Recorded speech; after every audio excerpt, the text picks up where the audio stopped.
Nous rendons grâce au Seigneur notre Dieu ce matin pour son amour immense, pour sa faveur, pour sa bienveillance. Amen. Rendons grâce au Seigneur, rendons grâce,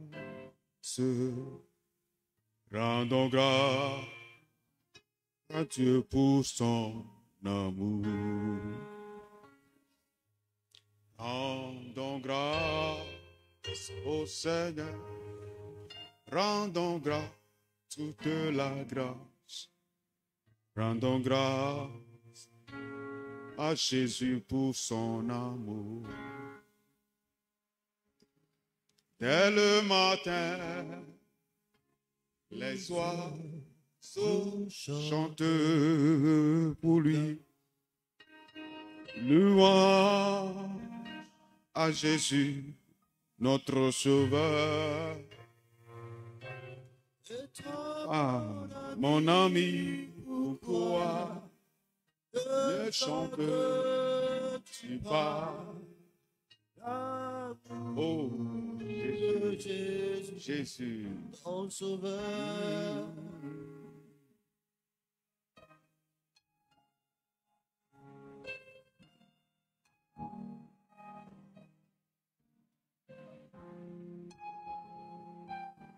Je voudrais ce matin que quelqu'un, comme les oiseaux, puisse élever sa voix et glorifier le nom de notre Dieu. De dire, Seigneur, combien tu es bon pour moi. Merci pour ton amour.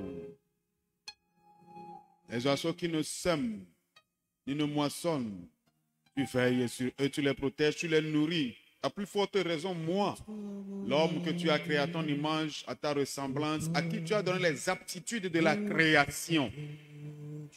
Merci, Père.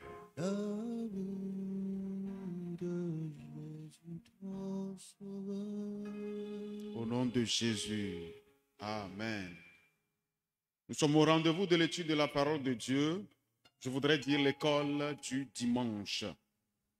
Ce matin, nous sommes là pour continuer notre série d'études, conformément à notre livret annuel. La leçon que nous avions étudiée le dimanche passé nous préparait pour le retour de Jésus, se préparait pour l'éternité. C'était le thème de l'enseignement du dimanche passé. En se préparant pour cette éternité, le chrétien devrait savoir qu'il est séparé du monde et sa vie doit être conforme au royaume céleste, à la vie en Christ, à la vie de Dieu. Vivre pour Christ, vivre comme Christ veut. Non plus comme il le faisait avant, mais changer de comportement, changer d'objectif, parce que il a une destinée glorieuse. Ce matin, nous voulons continuer cette série d'études, et précisément avec un autre aspect, le chrétien face aux pratiques traditionnelles. Nous sommes tous issus d'une famille, d'un clan, d'une ethnie, d'un peuple, d'une tribu, d'une nation, d'un pays, d'un continent. Je veux dire que dans le monde entier, chaque personne appartient à une famille. Chaque personne a des habitudes familiales, a des habitudes d'origine, a des comportements d'origine, a des pratiques d'origine liées à son origine, d'où il vient, qui il est. Nous sommes nés dans cette origine, mais avec la grâce de Dieu, notre vraie essence, celle de Dieu, nous sommes rentrés en cela par Jésus-Christ et nous courons vers cette destinée. Si tel est le cas, quelle devrait être notre attitude vis-à-vis des pratiques traditionnelles, de la tradition, de la coutume, des cultes, des différentes cérémonies, des différentes habitudes? Voilà un peu ce qui retiendra notre attention ce matin. Nous allons lire la parole du Seigneur. Nous sommes à l'étude. Marc, le chapitre 7, Marc le chapitre 7, le verset 5 à 13. Marc chapitre 5, verset 7 à 13. La Bible dit: Et les pharisiens et les scribes lui demandèrent: Pourquoi tes disciples ne suivent-ils pas la tradition des anciens, mais prennent-ils leur repas avec des mains impures? Retenons bien, il y a un mot qui est soulevé dans ce verset déjà, qui a lien avec notre étude. Je reprends Marc chapitre 7, le verset 5. Et les pharisiens et les scribes lui demandèrent: Pourquoi tes disciples ne suivent-ils pas la tradition des anciens, mais prennent-ils leur repas avec des mains impures? Amen.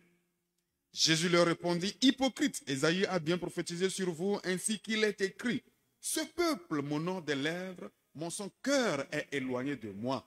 C'est en vain qu'il m'honore en donnant des préceptes qui sont des commandements d'hommes. Vous abandonnez le commandement de Dieu et vous observez la tradition des hommes.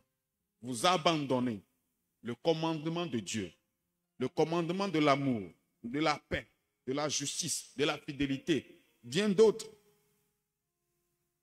Et vous vous soumettez au commandement des hommes.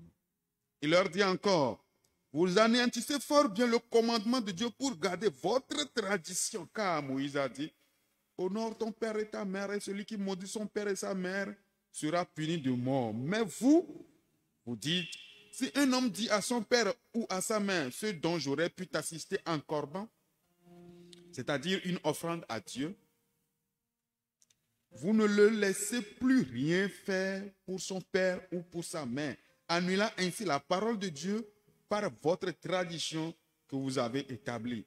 Et vous faites beaucoup d'autres choses semblables. La fin du verset dit: Vous faites beaucoup d'autres choses semblables.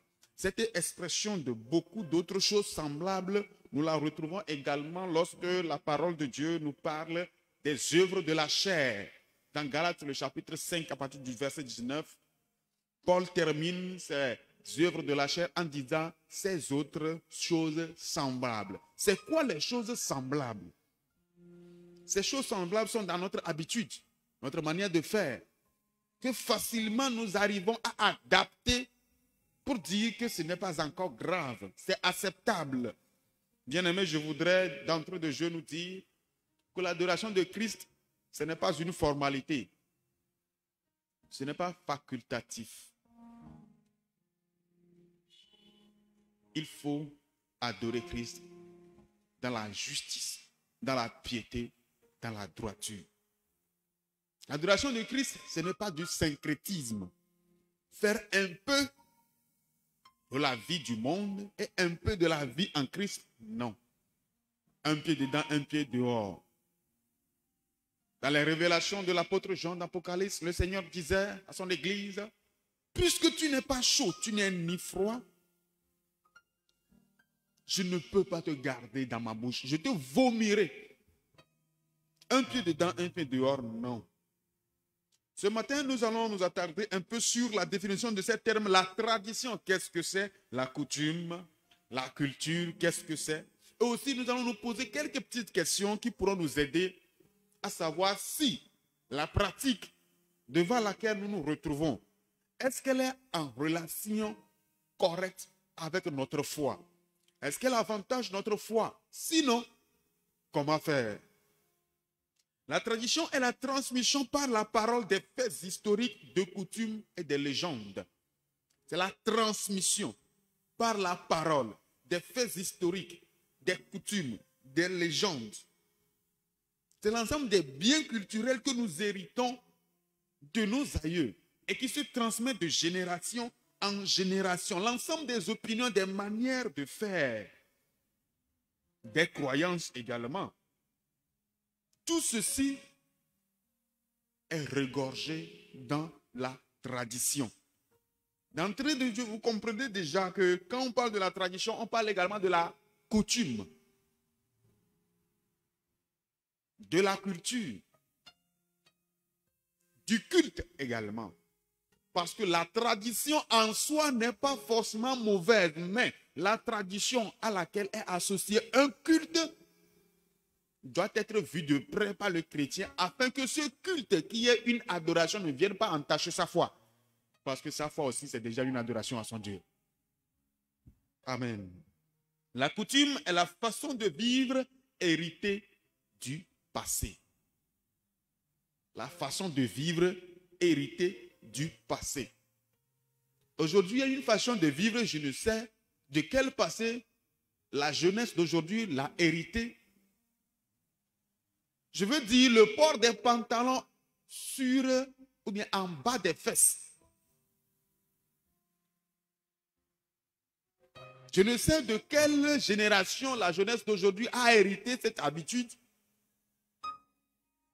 Mais ça montre à suffisance combien de fois nos coutumes vont en dégradant. Mais la foi en Christ ne se dégrade pas. Parce que la parole de Dieu est immuable. La parole de Dieu ne change pas. La coutume, c'est l'habitude dans les mœurs, dans les manières et dans les actions. Elle est la manière par laquelle la plupart se conforment à un groupe social. Lorsque vous appartenez à un groupe de personnes, à une société, vous avez une manière de faire, une manière de parler ensemble, une manière de réfléchir, une manière d'agir. C'est ainsi que vous forgez votre coutume pour ce groupe.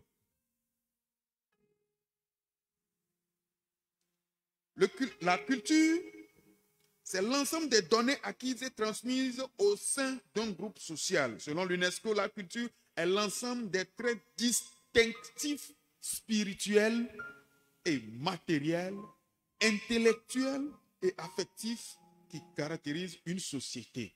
L'ensemble des traits distinctifs, spirituels comme matériels, intellectuels comme affectifs. Les étudiants peuvent bien le confirmer. À certains concours de recrutement, on peut vous faire des tests psychotechniques et des tests de culture générale. Pourquoi culture générale? Pourquoi culture générale? Il y a d'abord culture et l'aspect général. C'est-à-dire la connaissance. Est-ce que vous êtes cultivé? Est-ce que vous êtes à jour dans les informations, dans la vie quotidienne? Voilà un peu définir les trois thèmes principaux, la tradition, la coutume, la culture. Bien-aimés dans le Seigneur, avec ces définitions que nous venons de faire, nous devrons retenir que les pratiques traditionnelles sont du ressort de notre origine. D'où nous venons. Qui nous étions. Je ne dis pas qui nous sommes. Qui nous étions. Parce que nous étions d'une nature, d'une habitude, d'un comportement, d'une adoration passée. Mais chrétiens, aujourd'hui, nous sommes passés du passé, si je peux le dire, à une vie nouvelle. Nous sommes passés de notre ancienne habitude, notre vieil homme, à Jésus-Christ. Ainsi donc, les attraits de la tradition qui ne sont pas dignes pour qu'un chrétien pratique, nous devrons nous séparer de cela. Comment s'y prendre? C'est alors nous allons parler des normes bibliques pour déceler les pratiques traditionnelles nuisibles à la foi chrétienne. Les normes bibliques pour déceler les pratiques traditionnelles nuisibles à la foi chrétienne. Lisons la parole du Seigneur dans 1 Corinthiens, le chapitre 10, le verset 23. 1 Corinthiens, chapitre 10, le verset 23. Un simple verset, mais qui regorge beaucoup de choses. Tout m'est permis, mais tout n'est pas utile. Tout m'est permis, mais tout n'édifie pas. Tout m'est permis. Dieu nous a donné le libre arbitre. Nous avons la volonté de faire ce que nous voulons, comme nous voulons, quand nous voulons. Mais, est-ce que ce que nous sommes en train de faire, ce que nous nous préparons à faire, est-ce que cela nous est utile? Est-ce que cela est utile pour quelqu'un? Parce qu'en tant que chrétiens, nous devrons le savoir, bien nous le savons, que notre vie n'est pas seulement pour notre valeur, notre bénéfice, mais aussi pour ceux qui nous entourent. Notre vie, c'est le premier témoignage pour le salut des âmes.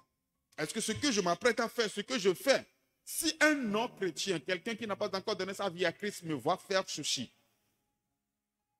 est-ce qu'il peut réellement me suivre?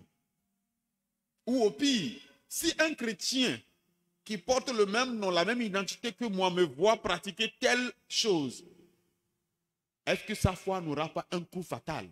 Ne serait-ce pas un scandale pour mon frère, pour ma soeur? La Bible nous exhorte bien à ne point être un scandale pour nos frères. Comme je le disais tantôt, nous allons nous poser quelques petites questions pour analyser les habitudes ou les pratiques traditionnelles auxquelles nous faisons face, pour nous assurer si nous devrons participer ou non. Nous pourrons nous demander si la pratique est-elle socialement et moralement admise dans la société pour les bonnes manières. Ce que je m'apprête à faire, est-ce qu'elle est admise? Est-ce qu'elle est acceptée? Est-ce qu'elle est bonne? Est-ce qu'elle est faisable? Est-ce que cette pratique est juridiquement permise? Nous sommes dans un état. Est-ce qu'elle est permise? Est-ce qu'elle est autorisée? Si la loi du pays l'autorise, est-ce que ma foi l'autorise? Je prends l'exemple de l'avortement.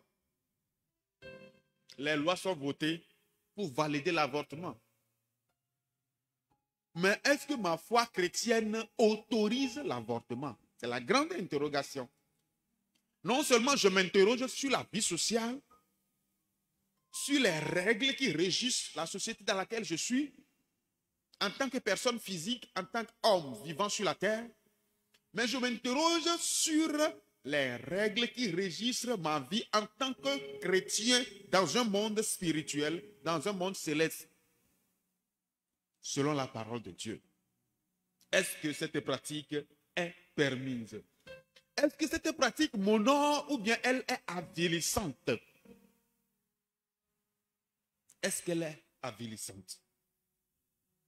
La pratique porte-t-elle atteinte à l'intégrité physique et morale de l'être humain?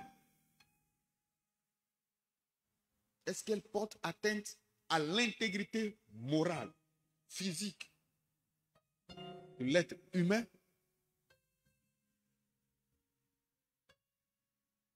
Dans certaines contrées de nos pays, lorsque vous rendez visite à une famille, on vous donne l'épouse de la maison comme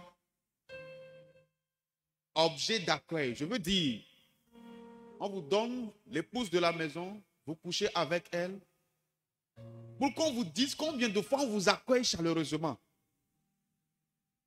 Chrétien, dans une situation pareille, que vas-tu faire? C'est la coutume de la maison.